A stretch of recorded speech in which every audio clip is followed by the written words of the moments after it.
Amen. Magandang araw po sa ating lahat na patuloy na sumusubaybay at nakikinig dito sa ating programang Araw-Araw na Pagpapala. So, ang pagpapala po ng ating Panginoon ay sumainyong lagi, sumaating lagi. So, yun, Happy New Year po sa bawat isa sa atin at sa bawat nakatunghay dito sa ating programa. So, kumusta po yung nagdaang pagsalubong nyo sa bagong taon? Alam ko po na marami sa atin ay masaya dahil syempre nakasama o nabuo ang pamilya. Tama po ba? Marami po sa atin ay talagang pinaglalaanan po ang mga ganitong selebrasyon o mga ganitong panahon. Especially pag nagsa-celebrate ng Christmas and New Year. At alam ko po na syempre yung may mga masabuhay na nasa ibang bansa ay talaga naman pong umuuwi pa para dito sila mag-celebrate. Tama po ba? At salamat sa ating Panginoon sa nagdaang taon na 2023 at patuloy po nating wini-welcome naman ang taong 2024. At kung ano man po yung mga napagdaanan natin nung nagdaang taon, maganda man o hindi maganda, salamat sa ating Panginoon na ito po ay napagtagumpayan natin yung taong nagdaan. At ito naman pong taon ng 2024 ay alam natin na marami tayong matatanggap mula sa ating Panginoon. Tama po ba? At alam ko na ang ilan sa atin ay sa pagpasok pa lang ng bagong taon ay may mga wishes na or may mga New Year's resolution. Tama po ba? Excited po ba tayo sa ating mga New Year's resolution? So ano ba yung mga wishes mo o New Year's resolution mo?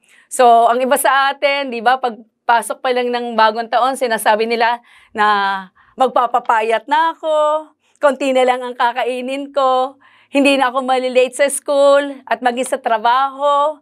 At magiging masipag na ako, magiging masipag sa pag-aaral, magiging masipag sa loob ng tahanan, tutulong na ako sa mga gawain sa loob ng tahanan. So, pipilitin ko na makapag-save at matutulog na ako ng maaga or matutulog na ako sa tamang oras. Tama po ba? May nagsasabi na attend na ako ng regular sa care group at magsisimba na ako every Sunday. At marami pa pong iba. Tama po ba? Marahil sa ngayon, anong petsa na? Ginagawa mo pa o ginagawa pa natin yung ating mga New Year's resolution, yung mga wishes natin. Ginagawa pa natin dahil ilang weeks pa lang naman ang nakakalipas ng January.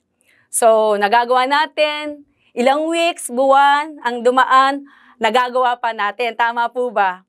Pero, bakit po habang tumatagal, ay parang nakakalimutan na natin at parang hindi na natin nagagawa yung mga nasambit natin, yung mga New Year's resolution natin, yung mga wishes natin, parang habang tumatagal ay nakakalimutan na natin. At isa na po ako doon. Bakit kaya?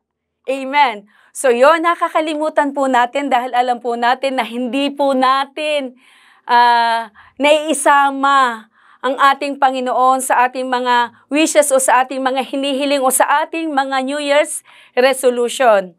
At the same time, kulang po tayo sa disiplina. Tama po ba? Kaya ang maganda po sa bawat isa sa atin na palagi nating isasama ang ating Panginoon sa bawat paplanuhin natin, sa bawat gagawin natin, na kung saan patuloy po tayong magtiwala sa ating Panginoon. Amen. Sabi nga po sa Proverbs 3, 5 and 6, sabi dito, trust in the Lord with all your heart and lean not your own understanding. In all your ways, submit to Him and He will make your path straight. Sabi po sa Tagalog, kay Yahweh ka magtiwala, buong puso at lubusan at huwag kang manangan sa sariling karunungan. Amen. So yun, kailangan po na sa lahat ng ating gagawin ay alalahanin po natin ang ating Panginoon dahil alam natin na kapag tayo ay inalala natin ang ating Panginoon sa lahat ng ating paplanuhin, sa lahat ng ating gagawin, tayo ay papatnubayan o tayo ay tutulungan ng ating Panginoon. Kapag ipinagkatiwala po natin sa ating Diyos na may kasamang gawa, umasa po tayo na meron po itong magandang resulta. So sa bawat gagawin po natin, isama po natin ang ating Diyos. Sa bawat paplanuhin po natin, sa bawat desisyon po natin, isama po natin ang ating Panginoon. Siyempre, may kasamang gawa. At tayo umaasa na kapag ganito po ang ating ginawa, meron pong kahihinatnan o merong magandang resulta na mangyayari. Amen. Excited po ba tayo sa ating mga gagawin ngayong year 2024? Amen. Alam ko na ang bawat isa sa atin ay excited at ako'y naniniwala na meron pong magandang plano ang ating Panginoon para sa buhay ng bawat isa sa atin. Dapat pong malaman natin na tayo bilang mga anak ng Diyos ay meron po siyang magandang plano sa bawat isa sa atin. Amen po ba? Umaagree po ba kayo? Amen. Sabi nga po sa Jeremiah 29:11, anong sabi doon? Sabi po doon, "For I know the plans I have for you, declares the Lord, plans to prosper you and not to harm you, plans to give you hope and future." So may dakilang plano po at may dakilang pinaplano ang ating Diyos para sa bawat isa sa atin. Para sa bawat isa sa iyo o para sa iyo, sa iyong pamilya, at maging sa church na kinabibilangan po natin, especially po dito sa JCSGO. Meron pong magandang plano ang ating Panginoon sa bawat isa sa atin. Ang gagawin po natin, tayo ay patuloy na magtiwala sa ating Diyos. At ang part din naman po natin, syempre, hindi lamang po tayo patuloy na magtitiwala sa Kanya at gawin din naman po natin ang ating part bilang anak ng ating Panginoon. Amen. Dapat po tayong manalangin na ang lahat ay nakasalalay sa ating Panginoon.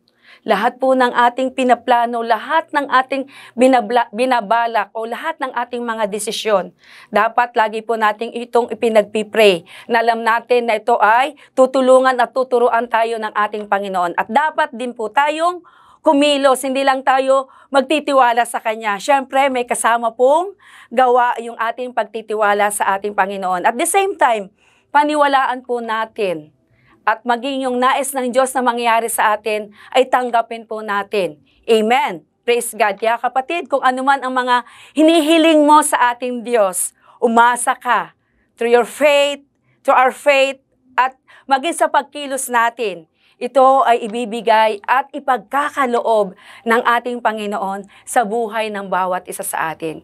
Kaya humanda ka. Kung ano man ang hinihiling mo, kung ano man ang ninanais mong gawin this year, through our faith na may kasamang paggawa, pananampalataya at paglapit sa ating Panginoon, ito ay ibibigay sa atin. So tayo po ay manalangin. Hallelujah.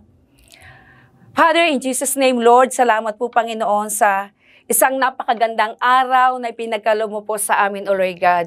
Muli, Diyos, kami po, Panginoon, ay nakapakinig pong muli ng iyong salita sa araw nito. At salamat po, Panginoon, sa napakaganda mo po, Panginoong mensahe sa araw nito, O Lord God.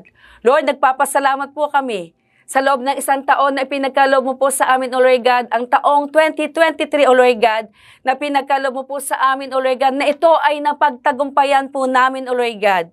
Lord, kung ano man ang mga pinagdaanan namin, salamat po, Lord, na ito, O Diyos, ay napagdaanan po namin na ikaw ang aming kasakasama, O Lord God. At ngayon naman po, Panginoon, patuloy po naming wini-welcome ang taong 2024, O Lord God. Lord, we pray, Panginoon, na patuloy mo po kaming samahan, O Diyos. Patuloy po kami magtiwala sa iyo, O Diyos, na kung ano man, O Lord God, ang bawat paplanuhin po namin, kung naman ang gagawin po namin, O Lord God, ay sa iyo po namin ito ipagkakatiwala. At kami naniniwala, O Lord God, na meron kang magandang plano para sa buhay ng bawat isa sa amin, O Lord God. Salamat po, Lord. Ingatan mo po kami, O Diyos. Ingatan mo po, Panginoon, ang bawat individual at maging ang bawat pamilya sa taong ito ng taong 2024, O Lord God. Salamat po, Lord. Natunay nga, Panginoon, ng lahat, O Diyos, ay patuloy naming ipagkakatiwala sa iyo, O Lord God.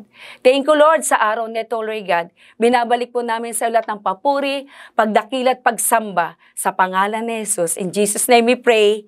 Amen and amen. So yun, muli maraming salamat po sa bawat isa sa atin at isang pinagpalang taon po sa bawat isa.